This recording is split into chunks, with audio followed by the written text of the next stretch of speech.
ஒருவருக்கு நெருக்கடி இருக்குமே ஆனால் 9 ஆண்டு காலம் எப்படி நீடிக்க முடியும்? அவர் அரசியல்ல நெடிய பாரம்பரியம் கொண்ட மூத்த தலைவர் தானே. அவருக்கு என்ன அறிவு எங்க போச்சு? இல்லைன்னா அந்த கட்சி இல்லாமல் போயிருக்கும். அந்த கட்சி இருக்கிற இடமே தெரியாமல் போயிருக்கும். இப்போது விஜய் வெற்றி பெற்றிருக்கிறார், விஜயோடு இணக்கமாக இருக்க வேண்டும், ஆளுகிற வாய்ப்புகளை பெற வேண்டும் என்று வைகோ கருதுறாரு. அதுல தப்பு இல்லை. ஆனா திமுக எங்களை தகுதி குறைவாக நடத்திருச்சு, எங்களுடைய சுயமரியாதைக்கு ஆபத்து வந்துருச்சுன்னு சொல்றது ஒரு அயோக்கியத்தனம் இல்லையா? அவருக்கு என்ன ஆசைன்னா, அண்ணன் மு க ஸ்டாலினை VS பாபு தோல்வி அடைய செய்தார் இல்லையா? அப்ப திருச்சி கிழக்குல அண்ணன் ஸ்டாலின் போட்டியிடலாம் அப்படிங்கிற ஒரு சூழல் நிலவுது. திருச்சி கிழக்குல வைகோ நான் போட்டியிட விரும்புறேன் ஸ்டாலினை எதிர்த்துன்னு சொல்லியிருக்கிறார் விஜய் கிட்ட. விஜய்க்கும் அது நல்ல ஆப்ஷன். என்ன ஆப்ஷன் அப்படின்னு கேட்டீங்கன்னா, முதலமைச்சர் விஜய்க்கு ஒரு பெரிய சிக்கலை உருவாக்கி இருக்கிறார் வைகோன்னு தான் நான் பாக்குறேன். அதுக்கு என்ன காரணம்னா, ஒரு முதலமைச்சர் எதிர்கட்சி வரிசையில் இருக்கக்கூடிய ஒரு சட்டமன்ற உறுப்பினரை ராஜினாமா செய்ய சொல்லி அழுத்தம் கொடுக்க முடியுமா? சட்டப்படி அது சரியான்னு கேட்டா தவறு. சட்டத்துக்கு புறம்பான வேலையை விஜய் செய்திருக்கிறாரு அப்படின்னு வைகோ ஒரு கன்ஃபஷன் ஸ்டேட்மெண்ட் கொடுக்கிறாரு. எப்படிங்க நீங்க எங்க கட்சியினுடைய சட்டமன்ற உறுப்பினரை ராஜினாமா செய்வதற்கு வைகோ மாதிரி ஒரு ஏஜென்ட்டை பிக்ஸ் பண்ணி அவங்களோட பேச்சுவார்த்தை நடத்துறீங்க? அப்போ முதலமைச்சர் என்ன அசைன்மெண்ட்டை வைகோவுக்கு கொடுத்தாரோ அதை ஒரு புரோக்கர் கமிஷன் வாங்கிட்டு வேலை செய்யற புரோக்கர் மாதிரி வைகோ செய்திருக்காரு. அப்ப இதுக்கு பேர் குதிரை பேரம் தானே. திமுகவும் அதிமுகவும் சேர பார்க்க, அது எப்படி சார் திமுகவும் அதிமுகவும் சேர பார்க்கும்? இப்ப கூட வைகோ என்ன சொல்றாருன்னா, அப்படி ஒரு பேச்சு நடந்திருக்குமே ஆனால் அது அரசியல் அயோக்கியத்தனம். அப்படி ஒரு பேச்சு நடந்துச்சா இல்லையா? அப்ப ஏன் நீங்க இதை பேசுறீங்க? ஒண்ணு வலது பக்கம் நில்லுங்க, இல்ல இடது பக்கம் நில்லுங்க. அது என்ன பேச்சு நடந்திருந்தால், பேச்சு நடந்திருக்குமே ஆனால், பேச்சு நடந்துச்சா இல்லையா சார்? ஒரு தலைவருக்கு இது அழகா? சான்ஸே இல்ல. பன்னீர்னா இது மட்டும்தான். பன்னீர்னா only Milky Mist. தமிழ்நாட்டுல எல்லாமே சேஞ்ச் ஆயிடுச்சு. உங்க நகையையும் சேஞ்ச் பண்ணுங்க. உங்க பழைய நகைக்கு கிராமுக்கு 150 ரூபாய் கூடுதலா வாங்கி புது நகை எடுத்துக்கோங்க. அதே கம்மி சேதாரம் தான் உங்க லலிதால மட்டும்தான். தி டிபேட் நேயர்களுக்கு வணக்கம். இன்று நம்முடன் இணைந்திருப்பவர் திராவிட வெற்றி கழகத்தை சார்ந்த திரு வல்லம் பசீர் அவர்கள். சார் வணக்கம். சார் வணக்கம் சார். வைகோ திமுக கூட்டணியில இருந்து நாங்க வெளியேறிட்டேன்னு சொல்லி அறிவிச்சிருக்காரு. 9 ஆண்டுகள் திமுக கூட்டணியில பயணித்தோம், எங்களுக்கு ரொம்ப நெருடலாக இருந்துச்சு, இப்ப நாங்க வெளியேறிட்டோம் அப்படின்னு குறிப்பிடுறாரு. நீங்க அதை எப்படி பாக்குறீங்க? எமுக்காலத்தில் வடிகட்டிய பொய்யை பத்திரிகையாளர்களிடத்திலே சொல்லிக் கொண்டிருக்கிறார் வைகோ என்றுதான் அதை நான் பார்க்கிறேன். ஒருவருக்கு நெருக்கடி இருக்குமே ஆனால் 9 ஆண்டு காலம் எப்படி நீடிக்க முடியும்? 1 ஆண்டுகளில் விலக வேண்டும் அல்லது 2 ஆண்டுகளில் விலக வேண்டும். ஆர்கே நகர் இடைத்தேர்தலின் போது வலியே சென்று திராவிட முன்னேற்ற கழகத்துக்கு ஆதரவு தெரிவித்தார் வைகோ. அதன் பிறகு 2019 நாடாளுமன்ற தேர்தல், 2021 சட்டமன்ற தேர்தல், ஊரக உள்ளாட்சிக்கு நடைபெற்ற தேர்தல், அந்த விடுபட்டு போன 9 மாவட்டங்களுக்கு தேர்தல், அதன் பிறகு 2024 நாடாளுமன்ற தேர்தல், இப்போது நடைபெற்று முடிந்திருக்கிற சட்டமன்ற தேர்தல். இத்தனை தேர்தல்களில் எப்படி நெருக்கடிகளை தாங்கிக் கொண்டு ஒருவரால் பயணிக்க முடியும்? அது மட்டுமல்லாமல் நெருக்கடி இருக்குமே ஆனால் அந்த கட்சி வேறு ஒரு முடிவை தானே எடுக்கும். அது ஒரு தனி கட்சி தானே. அப்ப அந்த கட்சி முடிவெடுப்பதை எது தடுத்தது அப்படிங்கிற ஒரு கேள்வி இருக்கு இல்லையா? திராவிட முன்னேற்ற கழகம் 2016 ஆட்சி அமைக்க முடியாமல் போனதற்கு முதல் காரணம் வைகோ தான். அந்த மக்கள் நல கூட்டணியை ஒருங்கிணைத்து திராவிட முன்னேற்ற கழக கூட்டணியில் இடம்பெற வேண்டிய கம்யூனிஸ்டுகள், விடுதலை சிறுத்தைகள், இவர்கள் எல்லோரையும் அழைத்து குறிப்பாக தேசிய முற்போக்கு திராவிடர் கழகம், அன்றைக்கு கேப்டன் விஜயகாந்த் அவர்கள் திராவிட முன்னேற்ற கழகத்தினுடைய கூட்டணியில் இணைவதற்காக இருந்தார். எல்லா முடிவுகளும் எடுக்கப்பட்டு விட்டன. அதை தடுத்து ஒரு மக்கள் நல கூட்டணியை அமைத்து அந்த கூட்டணியில் எல்லோரையும் இடம்பெற செய்து திராவிட முன்னேற்ற கழகம் தோல்வியை தழுவுவதற்கான வாய்ப்பை உருவாக்கியவர் வைகோ. உங்களுக்கு நல்லா நினைவு இருக்கும்னு நினைக்கிறேன். முத்தமிழறிஞர் டாக்டர் கலைஞர் அவர்களை அடக்கம் செய்வதற்கு எடப்பாடி பழனிசாமியிடம் போய் எத்தனை முறை மன்றாடினார் அண்ணன் மு க ஸ்டாலின் தெரியும். அப்படி ஒரு சூழல் வந்ததற்கு யார் காரணம்? வைகோ தானே காரணம். வைகோ இல்லை என்று சொல்லியிருந்தால் அன்றைக்கு என்ன நடந்திருக்கும்? வைகோ இந்த மக்கள் நல கூட்டணி முடிவை எடுக்கவில்லை என்று சொல்லியிருந்தால் அன்றைக்கு என்ன நடந்திருக்கும்? முதலமைச்சராக அண்ணன் தளபதி அவர்களோ அல்லது முத்தமிழறிஞர் டாக்டர் கலைஞர் அவர்களோ இருந்திருப்பார்கள். இயல்பாகவே அந்த கூட்டணிக்கு முழு காரணமே வைகோ அப்படின்னு எப்படி சார் குறிப்பிடுறது? ஏன்னா அனைவருமே பயணித்தாங்களே. திருமாவளவன் இருந்தாரு, இடதுசாரிகள் இருந்தாங்க. வைகோ ஒருத்தர் தான் அந்த மாஸ்டர் மைண்டா செயல்பட்டாரு, எப்படி சார் குறிப்பிடுறது? அண்ணன் திருமாவளவன் அவர்கள் மக்கள் நல கூட்டணி என்கிற பெயர் வைப்பதற்கு முன்பாக மக்கள் நல கூட்டு இயக்கம் என்று இயங்குவோம் என்று சொன்னார். அதற்கு பல்வேறு காரணங்கள் அன்றைக்கு இருந்தது. அன்றைக்கு மனிதநேய மக்கள் கட்சி இருந்தது. இன்றைக்கு சிதம்பரம் சட்டமன்ற உறுப்பினராக இருக்கிறார் இல்லையா, அந்த தமிழ் அன்சாரி, அவர் அன்றைக்கு மனிதநேய மக்கள் கட்சியினுடைய பொதுச் செயலாளர். சசி பெருமாளினுடைய மரணம், அதன் பிறகு பூரண மதுவிலக்கு கேட்ட ஆர்ப்பாட்டங்கள், இப்படியெல்லாம் மக்கள் நல கூட்டு இயக்கமாக பரிணமித்தது. அதை மக்கள் நல கூட்டணி என்று மாற்றி நாம் தேர்தலில் போட்டியிட வேண்டும் என்று முடிவெடுத்தது யாரு? வைகோ தான். ஆனால் திருமாவளவனுடைய முடிவல்ல, கம்யூனிஸ்டுகளினுடைய முடிவல்ல, கூட்டு இயக்கமாக இயங்குவோம் என்பதுதான் அவர்களுடைய முடிவு. அதை கூட்டணியாக மாற்ற வேண்டும் என்கிற முடிவு வைகோவினுடைய முடிவுதான். அதனால அதுக்கு முழுக்க முழுக்க பொறுப்பேற்க வேண்டியவர் வைகோ தான். இப்படி திராவிட முன்னேற்ற கழகத்தினுடைய தோல்விக்காக பணியாற்றியவர். ஒரு பக்கம் இதை வச்சுக்கோங்க. இன்னொன்று, கலைஞர் குறித்து எத்தனையோ பேர் எத்தனையோ விமர்சனங்களை இதுவரை வைத்திருக்கிறார்கள். ஆனால் கலைஞருக்கு ஒரு குலதொழில் இருக்கிறது, அது அவருக்கு நாயனம் வாசிப்பதற்கு நன்றாக தெரியும் என்று அவருடைய சாதி குறித்து இழிவாக ஒருவர் பத்திரிகையாளர் சந்திப்பிலேயே வெளிப்படையாக பேசி கலைஞரை இழிவு செய்ய முடியும் என்று சொன்னால் அது வைகோவாகத்தான் இருக்க முடியும். இப்படியெல்லாம் செய்ததற்கு பிறகும் மதிமுகவினுடைய ஆதரவை பெருந்தன்மையோடு பெற்றுக்கொண்டு மதிமுகவை கூட்டணியில் இணைத்துக் கொண்டு மறுமலர்ச்சி திமுக இந்த 9 ஆண்டுகள் பயணிப்பதற்கான வாய்ப்பை உருவாக்கி தந்தது திராவிட முன்னேற்ற கழகம். இல்லைன்னா அந்த கட்சி இல்லாமல் போயிருக்கும், அந்த கட்சி இருக்கிற இடமே தெரியாமல் போயிருக்கும். அப்படி திராவிட முன்னேற்ற கழகம் எல்லா வாய்ப்பையும் தந்ததற்கு பிறகு இப்போது விஜய் வெற்றி பெற்றிருக்கிறார், விஜயோடு இணக்கமாக இருக்க வேண்டும், ஆளுகிற அரசுக்கு நெருக்கமாக இருந்து கொண்டு பல வாய்ப்புகளை பெற வேண்டும் என்று வைகோ கருதுறாரு. அதுல தப்பு இல்ல, லாப நட்ட கணக்குகள் இருக்கு. ஆனா திமுக எங்களை கண்ணிய குறைவாக நடத்திருச்சு, திமுக எங்களை தகுதி குறைவாக நடத்திருச்சு, எங்களுடைய சுயமரியாதைக்கு ஆபத்து வந்துருச்சுன்னு சொல்றது ஒரு அயோக்கியத்தனம் இல்லையா? அப்படிப்பட்ட ஒரு ஸ்டேட்மெண்ட் தான் வைகோ சொல்றாரு. அவர் எடுத்திருக்கிற முடிவுக்கு நியாயம் கற்பிக்க முயல்கிறார். அதனால் திராவிட முன்னேற்ற கழகத்தின் மீது கல்லெறிகிறார் என்பதுதான் யதார்த்தமான உண்மை. சரி, அதே போல பொதுக்குழு முடிவெடுத்து செயற்குழு பொதுக்குழு இது பண்ணது திமுக கூட்டணியில இருந்து நாங்க வெளியேறிட்டோம். ஆனா அதே போல விஜயவந்தி எங்களுக்கு பேசினாரு, வைகோவிடம் அதை குறிப்பிடுறாரு. விஜயவந்தி என்ன பேசினாரு, உங்க 2 எம்எல்ஏ ராஜினாமா பண்ண சொல்லுங்க, நானே பிரச்சாரம் செய்யறேன் அப்படின்னு மென்ஷன் பண்றேன். அதுக்கு இப்ப பத்திரிகையாளர் கேட்கிறாங்க, இது குதிரை பேரமான, குதிரை பேரம் இல்ல ஒட்டக பேரம், நீங்க எப்படி பாக்குறீங்க இதை? அதாவது ரொம்ப அப்பட்டமான ஸ்டேட்மெண்ட் இது. முதலமைச்சர் விஜய்க்கு ஒரு பெரிய சிக்கலை உருவாக்கி இருக்கிறார் வைகோன்னு தான் நான் பாக்குறேன். ஏனென்று சொன்னா, எந்த கூட்டணி கட்சிக்கு இதுவரையா போனவங்க தாவேக்கோட போன எந்த தலைவரும் இப்படி குறிப்பிட்டதே இல்ல. அதான் நான் சொல்றேன், விஜய்க்கு ஒரு மிகப்பெரிய நெருக்கடியை வைகோ உருவாக்கிட்டாரு அப்படின்னு சொல்றேன். அதுக்கு என்ன காரணம்னா, ஒரு முதலமைச்சர் எதிர்கட்சியில் இருக்கக்கூடிய எதிர்கட்சி வரிசையில் இருக்கக்கூடிய ஒரு சட்டமன்ற உறுப்பினரை ராஜினாமா செய்ய சொல்லி அழுத்தம் கொடுக்க முடியுமா? சட்டப்படி அது சரியான்னு கேட்டா தவறு. அப்ப அந்த சட்டத்துக்கு புறம்பான வேலையை விஜய் செய்திருக்கிறாரு அப்படின்னு வைகோ ஒரு கன்ஃபஷன் ஸ்டேட்மெண்ட் கொடுக்குறாரு. வைகோவினுடைய ஸ்டேட்மெண்ட்டை வச்சு இப்ப நீதிமன்றத்துக்கு திராவிட முன்னேற்ற கழகம் போகும்னு சொன்னா விஜய்க்கு நிச்சயமாக நெருக்கடி வந்துடும். எப்படிங்க நீங்க எங்க கட்சியினுடைய சட்டமன்ற உறுப்பினரை ராஜினாமா செய்வதற்கு வைகோ மாதிரி ஒரு ஏஜென்ட்டை பிக்ஸ் பண்ணி அவங்களோட பேச்சுவார்த்தை நடத்துறீங்க அப்படின்னு திமுக நியாயமாக கேட்க முடியும். அதற்கான உரிமை திமுகவுக்கு இருக்கு. ஏன்னா திமுக சிம்பல்ல அவங்க வெற்றி பெற்றிருக்கிறாங்க. அடுத்த ஸ்டேட்மெண்ட் என்ன சொல்றாரு, நான் சட்டமன்ற உறுப்பினர்கள்ட்ட பேச்சுவார்த்தை நடத்தினேன், அதுல செந்தில் செல்வன் உடன்படல, ராஜேந்திரன் ஜெயிக்க முடியாதுன்னு சொன்னாரு அப்படிலாம் சொல்றாரு இல்லையா? அப்போ முதலமைச்சர் என்ன அசைன்மெண்ட்டை வைகோவுக்கு கொடுத்தாரோ அதை ஒரு புரோக்கர் கமிஷன் வாங்கிட்டு வேலை செய்யற புரோக்கர் மாதிரி வைகோ செய்திருக்காரு. செய்யாமலும் இல்லை, செய்து பார்த்திருக்கிறாரு. பேரம்படியில அது தோல்வியை அடைந்திருக்கு. அப்ப இதுக்கு பேர் குதிரை பேரம் தானே. ஆனா நீங்க என்ன சொல்றீங்கன்னா, திமுக செஞ்சதற்கு பேர் என்னன்னு கேக்குறீங்க. சார் திமுக இதுல என்ன சார் பண்ணும்?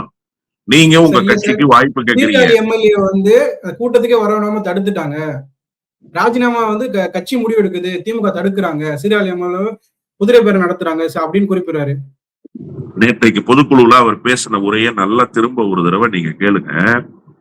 செந்தில் செல்வன் வந்தாரு, ராஜினாமா பண்ணணும் அப்படின்னு நான் சொன்னேன், எந்த பதிலும் அவர் பேசல. திமுக கூட்டணியில தொடரலாமா வேணாமான்னு கேட்டேன், அது குறித்தும் எதுவும் பேசல. 4 தடவை கேட்டேன், உயர்நிலை குழு கூட்டத்துக்கு எனக்கு நேரமாச்சு, சீக்கிரமா சொல்லுங்கன்னு அவர் பதில் சொல்லல. நீங்க போயிட்டு வாங்க, எங்க இருந்தாலும் வாழ்க, நல்லபடியா இருங்கன்னு சொல்லி நான் அனுப்பி வச்சேன்னு சொல்றேன். ஒருவேளை திமுக தடுத்திருந்தா உயர்நிலை குழு கூட்டம் நடக்கிற அன்னைக்கு காலையில அவரையே கட்சியினுடைய தலைமை அலுவலகத்துக்கு வரப்போறாரு. வைகோதாசன் சொல்றாரு நேற்று இந்த பொதுக்குழுல. அப்ப எது உண்மை? செந்தில் செல்வன் காலையில் வந்தது உண்மையா, அல்லது போக விடாமல் தடுத்துருச்சுன்னு நீங்க சொல்ற ஸ்டேட்மெண்ட் உண்மையா? அப்ப நீங்களே முன்னுக்கு பின் முரணாக பேசுறீங்க இல்லையா? வைகோ சொல்வதெல்லாம் பொய். வைகோ சொல்வதெல்லாம் அவருக்கு சாதகமாக அவரே சொல்லிக் கொள்கிற நியாயங்கள், அவ்வளவுதானே தவிர, சார் நீங்க இடம் கேட்கிறீங்க, 4 இடம் உங்களுக்கு திமுகவுல கொடுக்குறாங்க. உதயசூரியன் சிம்பல்ல போட்டியிடுறீங்க. நீங்க உதயசூரியன் சிம்பல்ல எப்ப போட்டியிடணும்னு நீங்க முடிவு எடுத்துட்டீங்களோ அப்பவே இந்த 4 பேரும் திமுகவினுடைய அடிப்படை உறுப்பினர்களாக மாறிடுவாங்க. அப்ப திமுகவினுடைய அடிப்படை உறுப்பினராக மாறிதான் திமுக உறுப்பினர் என்கிற அடிப்படையில் நீங்க சிம்பல் வாங்கி போட்டியிட்டு வெற்றி பெறுறீங்க 2 பேரு. அப்ப அவங்க திமுக உறுப்பினர்கள் தானே சட்டப்படி. திமுக ஏன் இதை தடுக்கணும்னு கேக்குறேன். அப்படி திமுக தடுப்பதாக இருந்தா ஃப்ளோர் டெஸ்ட்னு ஒண்ணு நடந்தது இல்லையா, அந்த ஃப்ளோர் டெஸ்டுக்கு இந்த 2 சட்டமன்ற உறுப்பினர்கள் போகக்கூடாதுன்னு தடுத்தது வைகோ தான். அன்னைக்கு ஆபீஸ்ல ஒரு கூட்டத்தை போட்டு திமுக உறுப்பினர்களை கொரோனா உத்தரவுக்கு நேர் எதிரான முடிவை எடுக்க வச்சு ஆபீஸ்ல உட்கார வச்சுக்கிட்டது யாரு? வைகோ தான். அப்ப நீங்க அந்த முடிவை எடுத்துட்டு நீங்க அவர்களை தடுத்து நிறுத்திட்டு பழியை யார் பக்கம் தூக்கி போடுறீங்க? திமுகவின் பக்கம் தூக்கி போடுறீங்க. சார் வைகோவுக்கு இது வாடிக்கை சார். அவர் ஒரு முடிவு எடுப்பாரு, அந்த முடிவை மக்களிடத்துல கொண்டு போய் சொல்வதற்கு 1000 பொய்களை சொல்வார், 1000 புரட்டுகளை பேசுவார், 1000 அவதூறுகளை அள்ளி வீசுவார். இது அவருக்கு கை வந்த கால. 2006ல அதிமுகவோடு கூட்டணி வைக்கணும்னு அன்னைக்கு 35 சீட்டு வாங்கிக்கிட்டாரு. அன்னைக்கு சில பல லட்சங்கள் சொன்னாங்க, சில பல கோடிகள் சொன்னாங்க. அதெல்லாம் அன்றைக்கு இருந்த சீனியர்ஸுக்கு தெரியும். நான் அப்ப ரொம்ப ஜூனியர் அந்த கட்சியில, அதனால எனக்கு அவ்வளவாக அந்த செய்தி தெரியாதுன்னு வச்சுக்கோங்க. அதே நேரத்துல அன்னைக்கு என்ன சொன்னாருன்னா, எங்களை கணக்கு காட்டி இதுல ஐக்கிய முற்போக்கு கூட்டணியில மந்திரி பதவிகளை கலைஞர் வாங்கிட்டாருன்னாரு. இந்த செய்தி உங்களுக்கு எப்ப தெரியும்? 2005லயே தெரியும். ஏன் நீங்க 2005லயே அதை பேசல?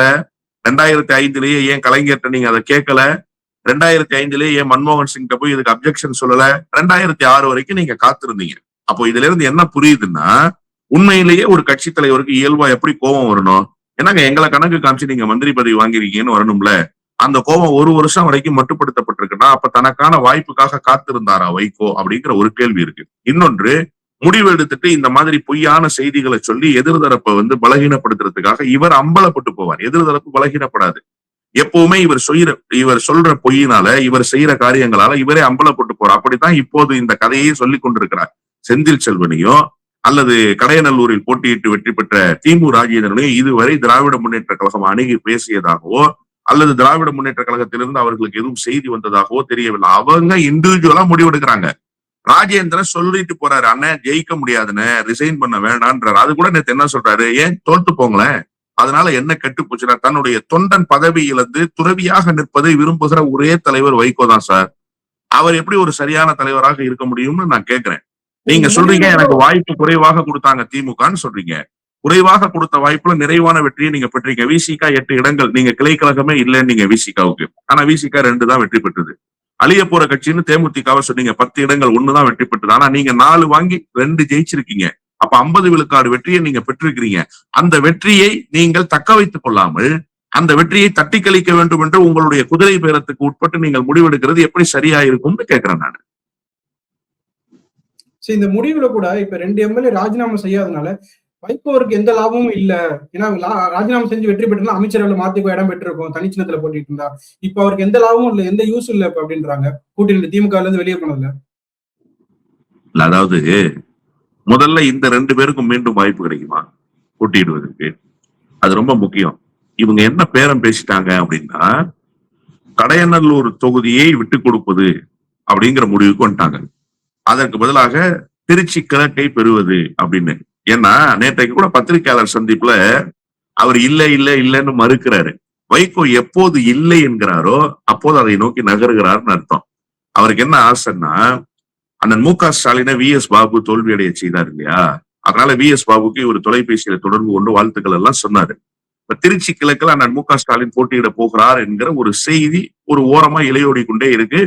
அண்ணன் கே.என். நேரு கூட சொல்றாரு, அப்பா எங்கன்னு ஒருத்தர் தேடுறாரு, அப்பா வருவாரு சட்டப்பேரவைக்கு அப்படின்னு சொல்றாரு. அப்ப திருச்சி கிழக்குல அண்ணன் ஸ்டாலின் போட்டியிடலாம் அப்படிங்கிற ஒரு சூழல் நிலவுது. திருச்சி கிழக்குல வைகோ நான் போட்டியிட விரும்புறேன் ஸ்டாலினை எதிர்த்துன்னு சொல்லியிருக்கிறார் விஜய் கிட்ட. விஜய்க்கும் ஒரு அது நல்ல ஆப்ஷன். என்ன ஆப்ஷன் அப்படின்னு கேட்டீங்கன்னா, வைகோ போட்டியிட விரும்புகிறார். அதை விஜய் கிட்ட நேரடியாகவே சொல்லியிருக்காரு. நேற்று பத்திரிகையாளர் சந்திப்புல அதை கேட்கிறாங்க. அப்ப கோவப்படுறாரு வைகோ. அப்படி எல்லாம் ஒண்ணுமே இல்லைங்க அப்படின்னு சொல்றாரு. அதனாலதான் நான் சொன்னேன், வைகோ எப்போது இல்லை என்கிறாரோ அப்போது அதை நோக்கி நகருகிறார்னு நீங்க பொருள் கொள்ளணும். வைகோவினுடைய ஹிஸ்டரி அதுதான்.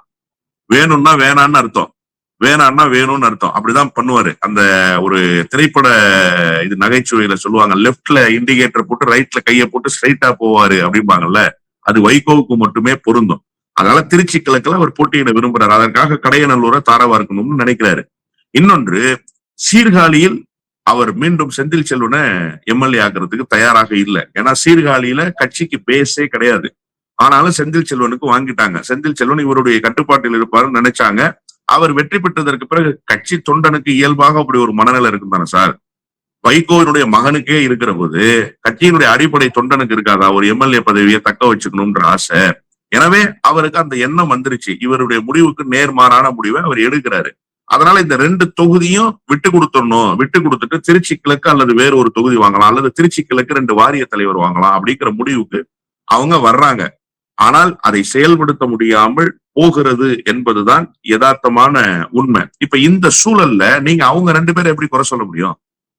கட்சியினுடைய சட்டமன்ற உறுப்பினர்களை எப்படி சார் குறை சொல்ல முடியும்? அது அவர்களுடைய உரிமை. அவங்க வெற்றி பெற்றுட்டாங்க. இப்ப மக்களினுடைய மனநிலைக்கு ஏற்ப நாங்க முடிவெடுக்கணும் அப்படின்னு சொல்லி 2 பேருமே, ஒருவர் ஏற்கனவே தெளிவா சொல்லிட்டாரு, இன்னொருத்தர் நான் மதிமுகவாவே தொடர்றேன்ற. அவர் முதல்ல மதிமுகவே இல்ல, அதுலயே சிக்கல் இருக்கு. நீங்க திமுகவினுடைய அடிப்படை உறுப்பினர். நான் ராஜேந்திரனுக்கு சொல்றேன். ராஜேந்திரன் சட்டம் படித்தவர். ஆமா, ராஜேந்திரன் சட்டம் படித்தவரு. அவருக்கு நல்ல அரசியல் தெரியும். எனக்கு ரொம்ப நல்ல நண்பர் தான் முன்னால. ஆனா இப்ப என்னன்னா, அவரே ஏன் தடுமாறுறாருன்னு தான் தெரியல. செந்தில் செல்வன் ரொம்ப தெளிவா முடிவெடுத்துறேன், நான் திமுக உறுப்பினர், நான் திமுகவுல தொடர்றேன்றாரு.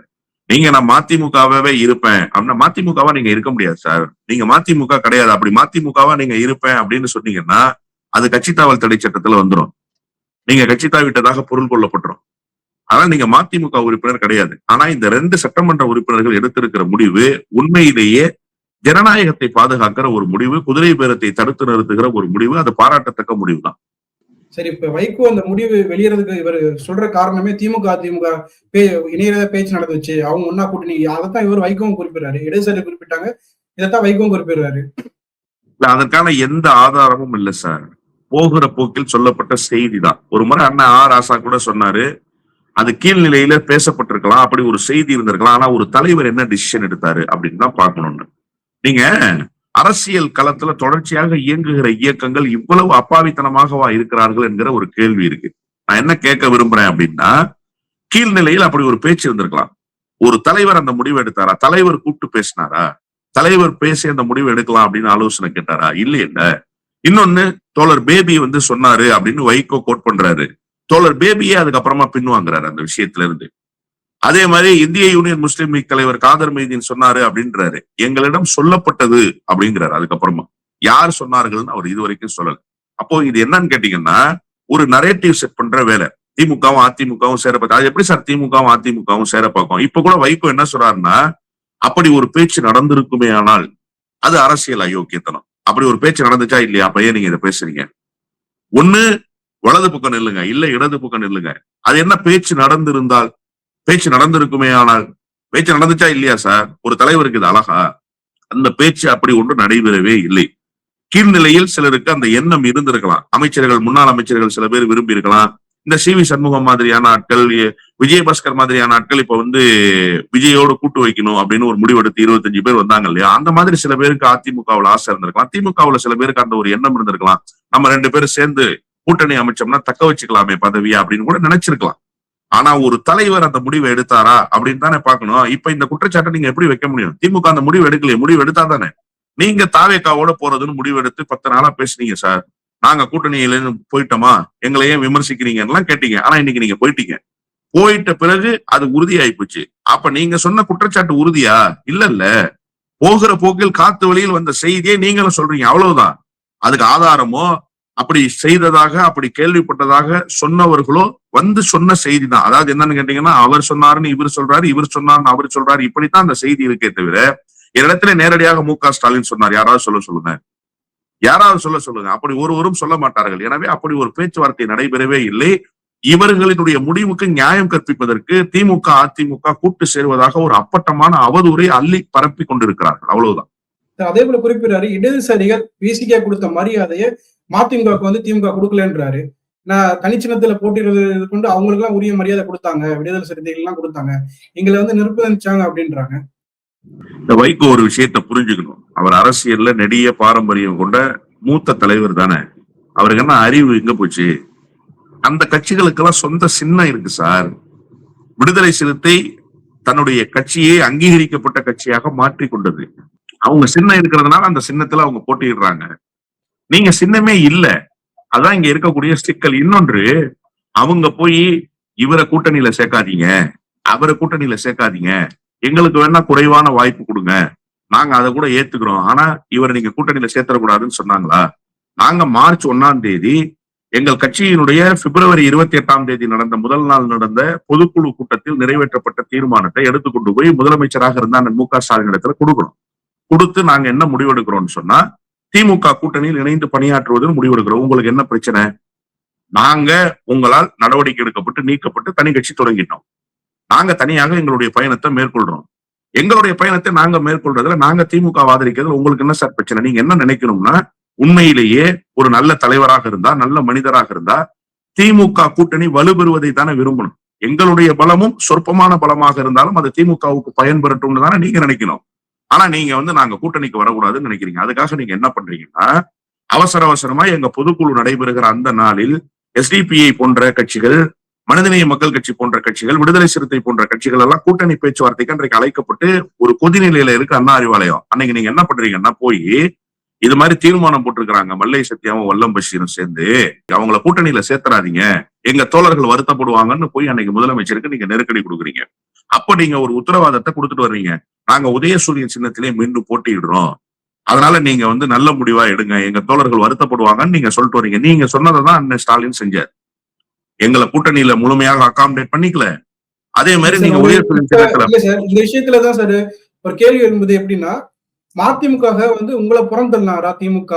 ஏன்னா உங்களுக்கு உரிய மரியாதை, உரிய அங்கீகாரம். ஏன்னா மல்லை சத்யா நீங்க போன்றவங்க திமுக இணைய போறதா ஒரு செய்தி வந்துச்சு. அதை தடுத்தது வைகோ அவர்கள் தான். அதே மாதிரி கூட்டணியில கூட இடம் தரதா, ஒரு தொகுதி தரதா பேசப்பட்டுச்சு. அப்ப அதுக்கும் தடுத்தது வைகோ. அப்படின்னா சந்தர்ப்பவாத அரசியல திமுக பண்ணுதா? இல்ல, சந்தர்ப்பவாத அரசியல செய்யல சார். அதாவது ஒரு சின்ன உதாரணத்தை வைகோக்காக உங்களை தள்ளி விட்டாங்களா? இல்ல அப்படி இல்ல. அதாவது நீங்க நல்லா புரிஞ்சுக்கணும். ரொம்ப நெடுங்கால பயணத்துல வைகோ வர்றாரு. 9 ஆண்டுகளாக இருக்காரு. நாங்க புதுசா கட்சி தொடங்கி இருக்கோம். அப்ப அவர் மனம் நோகும்படி அந்த கூட்டணிக்குள்ள ஒரு சங்கடம் வேண்டாம் அப்படின்னு அவர் நினைக்கிறாரு. விடுதலை சிறுத்தைகளிலிருந்து சில பேர் போய் திமுகவுல சேர்றதுக்கு முயற்சி எடுக்கிறாங்க சார். அண்ணன் திரும்ப வருத்தப்படுவார்னு சொல்லி அவர்களை திமுகவுல சேர்க்காம, வேண்டாங்க கூட்டணி பாதிச்சிடும் அப்படின்னு சொல்லி அவர்களை தடுத்து நிறுத்துறாரு அண்ணன் ஸ்டாலின். இது அவருடைய இயல்பு. ஏன்னா நம்மோடு இருக்கக்கூடிய நம்முடைய நண்பர்கள் வருத்தப்படக்கூடாது, அப்படி அவர்களை வருத்தப்பட்டு நம்ம ஒரு நடவடிக்கையை செய்ய வேண்டாம்னு நினைக்கக்கூடிய அந்த தாயுள்ளம் அவரிடத்துல எப்போதுமே வெளிப்படும்.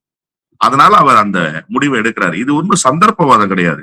தன்னோடு இருக்கிற நண்பர்களை மகிழ்ச்சியாக வைத்துக் கொள்ளணும், அவர்களுக்குரிய நம்பிக்கைக்குரிய பார்ட்னரா இருக்கணும்ன்ற எண்ணம் தான் அது. இல்ல உங்க கட்சி தொண்டர்களுக்கு வருத்தமா இருக்குல்ல, நம்ம தலைவர் வந்து சட்டமன்றத்துக்கு போனோம், நாங்க அதை புரிஞ்சுக்கிறோம். எங்களுக்கு ஒன்றும் வருத்தம் இல்லை. நாங்க தமிழ்நாடு முழுக்க பிரச்சார பரப்புரை பயணம் மேற்கொண்டோம். நானும் எங்களுடைய தலைவரும் சேர்ந்து 27 தொகுதிகளுக்கு போனோம். எங்க தலைவர் 36 தொகுதிகளுக்கு போனாரு. தேர்தல் பிரச்சார பரப்புரையில ஈடுபட்டோம். அதெல்லாம் எங்களுக்கு ஒன்றும் வருத்தம் இல்லை. எங்களுக்கு தெரியும் இந்த காலம் இப்படிதான் இருக்கும். இவர் போய் கருப்பு துண்ட தோல்ல இருந்து எடுத்து குறுக்க போட்டு படுத்து கிடப்பாரு, எங்களை உள்ளார அனுமதிக்க விட மாட்டாரு அப்படின்றதெல்லாம் எங்களுக்கு தெரியும். தெரிஞ்சுதான் இந்த அரசியல் களத்துக்கு நாங்க வந்தோம். நாங்க ஒன்றும் சின்ன பிள்ளைகள் இல்லை. இன்னொன்று, எங்களால் ஒரு சின்ன நெருக்கடி அண்ணன் மு.க. ஸ்டாலினுக்கு ஏற்பட்டு விடக்கூடாது என்கிற கரிசனமும் அக்கறையும் எங்களுக்கு இருந்தது.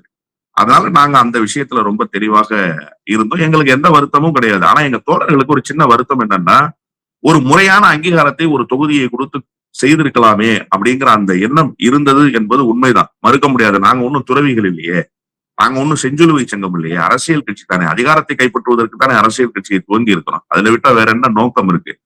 கொள்கை பேசுவதை அதிகாரமாக பேச வேண்டும், அதிகார அவையில் பேச வேண்டும், அதுதான் நோக்கம், வேற ஒண்ணும் கிடையாது. அப்ப அந்த வாய்ப்பு நமக்கு கிடைக்காமல் போய்விட்டதேங்கிற வருத்தம் இருக்கு. ஆனா அதுக்காக நாங்க நின்னுட்டோமா தேங்கி? திமுக மீது அவதூறுகள் அள்ளி வீசிட்டோமா? இல்ல. வருத்தப்படுறோமா? அதுவும் இல்லை. இப்ப கூட எங்க கட்சியினுடைய நிர்வாக குழு, இந்த 3-4 நாட்களுக்கு முன்னாடி நடந்த நிர்வாக குழுல திமுக கூட்டணி தோல்வியை தழுவியது ஒரு மிகப்பெரிய வருத்தம்னு சொல்லி இருக்கிறோம். திமுக கூட்டணியில் தொடர்ந்து அங்கம் வகிக்கிறோம்னு சொல்லியிருக்கோம். திமுகவுக்கு தொடர்ந்து அரணாக எங்களால் முடிந்த வரையில் நாங்கள் பணிகளை ஆற்றுவோம்னு சொல்லி இருக்கிறோம். அதுல ஒன்றும் மாறுபட்ட கருத்தியல். அதனால அதெல்லாம் ஒன்றும் வருத்தம் இல்லை. எங்களுக்கு வைகோனுடைய கேரக்டர் தான் தெரியுமே, வைகோனுடைய சிந்தனை தான் தெரியுமே, அதற்கு ஏற்பதானே நாங்க முடிவெடுப்போம். அதனால அதெல்லாம் தெரிந்துதான் நாங்க இந்த களத்துல நிக்கிறோம். எங்களுக்கு எந்த வருத்தமும் இல்லை. தாவேகா வந்து திமுக கூட்டணியை உடைச்சிட்டாங்கன்னு பாக்குறீங்களா? ஏன்னா திமுக கூட்டணி வந்து பலமான கூட்டணின்னு சொல்லிக்கிட்டு இருந்தாங்க தேர்தலுக்கு முன்னாடி. அப்படி இருக்க கூட்டணி இப்ப பார்த்தா திமுக தனித்து விடப்பட்டதா அப்படின்னு ஒரு கேள்வி இருக்கு. அதே போல திமுக இந்த பயணித்த அனைவருமே இப்ப தாவேகா போயிட்டாங்க. திமுக கூட்டணியை பெரிதாக உடைத்திருக்கிறார்கள் என்பது உண்மைதான். அதை மறுக்கவே முடியாது. எல்லாருக்குமே தெரியும்ல, அதை எப்படி நீங்க மறுக்க முடியும்? ஆனா திமுக தனித்து விடப்பட்டதுன்றாங்கல்ல, அதுல எனக்கு உடன்பாடு இல்லை. அது எப்படி திமுக தனித்து விடப்படும்? திமுக இவர்களுடைய பலத்தை நம்பி நிற்கிறா அல்லது இவர்கள் திமுகவினுடைய பலத்தை நம்பி நின்றார்களா? அதான் அங்க முக்கியம். யார் அங்க பிளாட்ஃபார்ம்ன்றது திமுக தான். திமுக தான் பூத் ஏஜென்ட் பண்ணுச்சு, திமுக தான் தேர்தல் செலவு பண்ணுச்சு, திமுக தான் தேர்தல் பணியாற்றுச்சு, திமுக தான் எலெக்ஷன் ப்ரொசீடிங்ஸ்ல நின்னுச்சு. கம்யூனிஸ்டுகளுக்கு ஏதாவது ரோல் இருக்கா? பிசிகாவுக்கு ஏதாவது ரோல் இருக்கா? இந்திய யூனியன் முஸ்லீம் லீக்கு ஏதாவது ரோல் இருக்கா? ஒரு ரோலும் கிடையாது. அப்ப ரோல் பிளே பண்றது யாரு? திமுக தான். திமுகவை விட்டு வந்துட்டோமேன்னு இவங்க தான் வருத்தப்படணுமே தவிர இவங்க எங்களை விட்டு போயிட்டாங்களேன்னு திமுக வருத்தப்பட வேண்டிய அவசியம் கிடையாது. திமுக தன்னுடைய கட்டமைப்பை இன்னும் பலப்படுத்தி கொண்டு இன்னமும் பல்வேறு கட்சிகள் அந்த கூட்டணியில இடம்பெறதான் செய்திருக்கு. இப்போதும் இருக்கத்தான் செய்து. எங்களை போன்ற சின்ன கட்சிகளாக இருக்கட்டும் அல்லது எஸ்டிபிஐ போன்ற கட்சிகளாக இருக்கட்டும், அவர்களெல்லாம் இப்போதும் கூட்டணியிலே தொடர்ந்து கொண்டுதான் இருக்கிறார்கள். அதுல ஒன்னும் பெரிய சிக்கல் எல்லாம் வந்து விட்டதாக நான் கருதல. அதே நேரத்தில் கூட்டணியில் அங்கம் வகித்த பல முக்கிய கட்சிகள் வெளியேறி இருக்கு, அவ்வளவுதானே தவிர அதனால் திமுக தனித்து விடப்பட்டுச்சு அப்படின்னா திமுக தனித்து விடப்படாது. திமுக தனித்து விடப்படுகிற இயக்கம் அல்ல, அது தமிழ்நாட்டு மக்களினுடைய மனநிலையை உள்வாங்கி இருக்கிற இயக்கம், தமிழ்நாட்டினுடைய லட்சியங்களுக்காக இயங்குகிற இயக்கம். அதை தனித்து விட ஒருபோதும் முடியாது. அது மக்களோடு மக்களாக எப்போதும் நிற்கும். அதே போல வந்து மதிமுக வந்து 2 ஆண்டுகளுக்கு முன்னாடி வெளியேறிய முன்னணி தலைவர்கள் இப்ப திமுக இணைகிறாங்க. இன்னைக்கு கூட வந்து அழகு சுந்தரம் வந்து திமுக தலைவர் ஸ்டாலின் சந்திச்சு திமுக இணைஞ்சிருக்காரு. ஒருவேளை மதிமுக வந்து கூட்டணியுடைய விலகலைன்னா, கூட்டணியில பயணித்திருந்தா இவங்களோட இதெல்லாம் என்ன சார் கேள்விக்குரியதா இருக்கும்?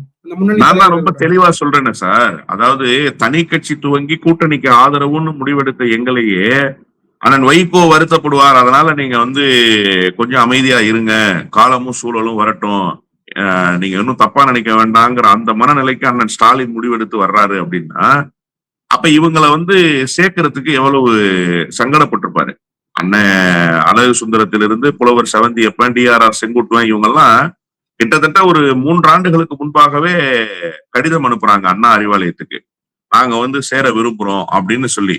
அதுல ரொம்ப குறிப்பா புலவர் செவந்தியப்பனும் அண்ணன் பொடா அழகு சுந்தரமும் வைகோவோடு 19 மாத காலம் பொடா சிறை கொட்டடியிலே பூட்டப்பட்டவர்கள், அவரால் சிறையில் அடைக்கப்பட்டவர்கள், அவருக்காக வாழ்க்கை இழந்தவர்கள். அண்ணன் அழகு சுந்தரம் தன்னுடைய இளமை காலத்தையே இழந்தாரு வைகோவுக்காக. அப்படிப்பட்டவர்கள் தியாக உணர்வோடு பயணித்தவர்கள் வைகோவனுடைய மகனின் வருகையை ஏற்க முடியாது, வைகோவோடு இனிமேல் பயணிக்க முடியாதுங்கிற இடத்துக்கு வந்து சேர்றாங்க. அது வந்து சேர்ந்த காரணத்தால் அவங்க போய் சேரணும்னு நினைக்க போகும்போது அந்த வாய்ப்பு அவர்களுக்கு மறுக்கப்படுது. காரணம், கூட்டணியில் வைகோ இருந்த காரணத்தால். இப்போது அந்த நெருக்கடி விலகி இருக்கு, அவங்க சேர்ந்திருக்கிறாங்கன்றதுதான் உண்மை.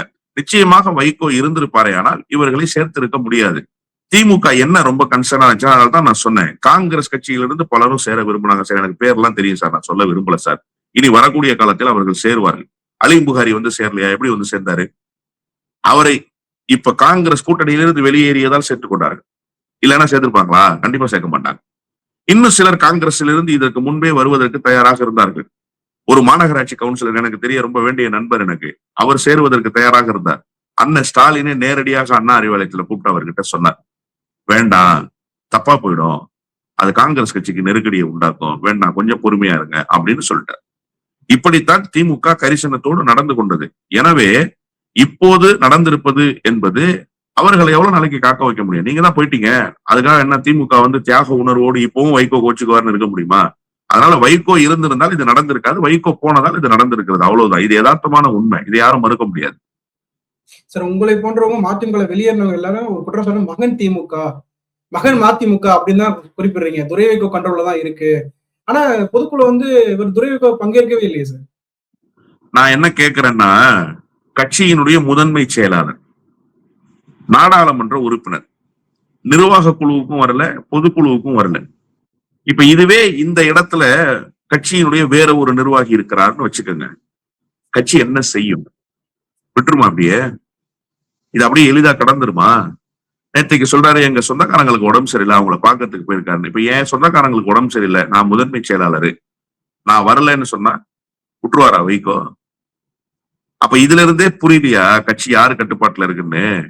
அவர் பொதுக்குழுவுக்கு வரமாட்டாரா, கட்சி முக்கிய முடிவெடுக்கிற நிர்வாக குழுவுக்குள்ள வரமாட்டாரா, வீட்லயே உட்கார்ந்துகிட்டு எல்லாம் ஆப்ரேட் பண்ணுவாராம். இந்த பிரிவிலேஜே எங்க இருந்து கிடைக்குதுன்னு கேக்குறேன் நான். இந்த பிரிவிலேஜ் எங்க சார் கிடைக்குது? ஒரு தொண்டனுக்கு கிடைக்காத அந்த பிரிவிலேஜ் இவருக்கு கிடைக்குது இல்ல? எங்கோ தருமபுரியில, எங்கோ ஒரு கன்னியாகுமரியில, எங்கோ ஒரு நாகர்கோயில்ல, எங்கோ ஒரு நெல்லையில, எங்கோ ஒரு சங்கரன் கோயில்ல புறப்பட்டு பஸ்ஸுக்கு காசு இல்லாம, ட்ரெயினுக்கு காசு இல்லாம கட்சியினுடைய பொதுக்குழு தலைவர் அழைச்சிருக்கிறாருன்னு சொல்லி கடனை உடனே 1000 500 வாங்கிக்கிட்டு வர்றான்ல சார் தொண்டை. உங்களுக்கு என்ன சார், அந்த பக்கத்துல இருக்கிற அடுத்த தெரு சார், அண்ணா நகர்ல வீடு, அதே அண்ணா நகர்ல இந்த கார்னர்ல இருக்கிற மண்டபம் சார். கார்ல ஏறினீங்கன்னா 5 நிமிஷத்துல இறங்கிடலாம் சார். ஏன் சார் நீங்க வரல? ஏன் நீங்க வரல? எங்க தலைவர் அண்ணன் மல்லை சத்யா வெளிநாடு பயணத்துல இருந்தாரு ஒரு பொதுக்குழு நடக்கும்போது. அந்த பொதுக்குழுவில் பங்கேற்க வேண்டும் என்பதற்காகவே முதல் நாள் வந்துட்டாரு. அதற்கு எவ்வளவு விமர்சனம், எவ்வளவு விமர்சனம் அதுக்கு. பொதுக்குழுவை புறக்கணிப்பதற்காக அந்த பையனா கரெக்டா பொதுக்குழுக்கு பொதுக்குழு அட்டன் பண்ணிட்டு அவர் புறப்பட்டாரு. அங்கிருந்து புறப்பட்டு சென்னை வந்தார். அப்போ ஒரு தொண்டனுக்கு கிடைக்காத பிரிவிலேஜ் உங்களுக்கு கிடைக்குது அப்படின்னு சொன்னா கட்சி உங்க கட்டுப்பாட்டுல தானே இருக்குன்னு அர்த்தம். இன்னொரு முக்கியமான விஷயம், நீங்க கட்சியினுடைய நாடாளுமன்ற உறுப்பினர். நேற்று தான் கட்சி பொதுக்குழுல முடிவெடுத்து அறிவிச்சிருக்கு. 4 நாளைக்கு முன்னாடி மின்சார வாரிய தொழிலாளர்களுக்கு பணி நிரந்தரம் கோரி நீங்க ஒரு பொதுக்கூட்டத்தை நடத்துறீங்க, கோரிக்கை பொதுக்கூட்டத்தை. அதுல எப்படி முதலமைச்சராக இருந்த விஜயினுடைய போட்டோவை ஸ்டேஜ்ல பேக்ராப்ல வச்சிருக்கீங்க? இத ஒரு தொண்டை செஞ்சா விடுவீங்களா நீங்க? இத கட்சியினுடைய வேற ஒரு சட்டமன்ற உறுப்பினர் செஞ்சா நீங்க விடுவீங்களா நீங்க? நான் திமுக உறுப்பினராக இருக்க, திமுக தொடர்றேன்னு சொல்றதையே உங்களால ஏற்க முடியல. அது ஒரு ஜனநாயக நடவடிக்கை. என்ன நம்பி வாக்களிச்ச மக்களுக்கு நான் துரோகம் பண்ண முடியாதுங்கிறது ஒரு ஜனநாயக பூர்வமான நடவடிக்கை தானே சார். அதையே உங்களால ஏற்க முடியல. ஆனா கூட்டணி முடிவெடுப்பதற்கு முன்பாகவே விஜயினுடைய படத்தை நீங்க பின்னாடி வச்சுட்டீங்க. அப்ப கட்சி யார் கட்டுப்பாட்டுல இருக்கு? உங்க கட்டுப்பாட்டுல தானே இருக்கு. இதெல்லாம் உள்ளங்கை நெல்லிக்கனி போல. இதுக்கெல்லாம் ஒன்னும் ஆதாரம் தேவையில்லை. இது எல்லாருக்குமே தெரியும். கட்சி வைகோவினுடைய கட்டுப்பாட்டில் இல்லை, மகனுடைய கட்டுப்பாட்டு இருக்கு. அதனாலதான் நாங்க சொன்ன மறுமலர்ச்சி திமுக இல்ல, அது மகன் திமுக. அது ரொம்ப நாள் ஆயிடுச்சு. இப்ப இல்ல சார். 2021 சட்டமன்ற தேர்தலிலேயே அவர் கை ஓங்கிடுச்சு. அவர் முழுமையாக கட்சிக்குள்ள வந்துட்டார். ஆனா வெளியில சொல்லாம இருந்தாங்க, அவ்வளவுதான். முழுமையாக அவர் கட்சிக்கு வந்துட்டார் 2021. அது இப்போதும் தொடருகிறது.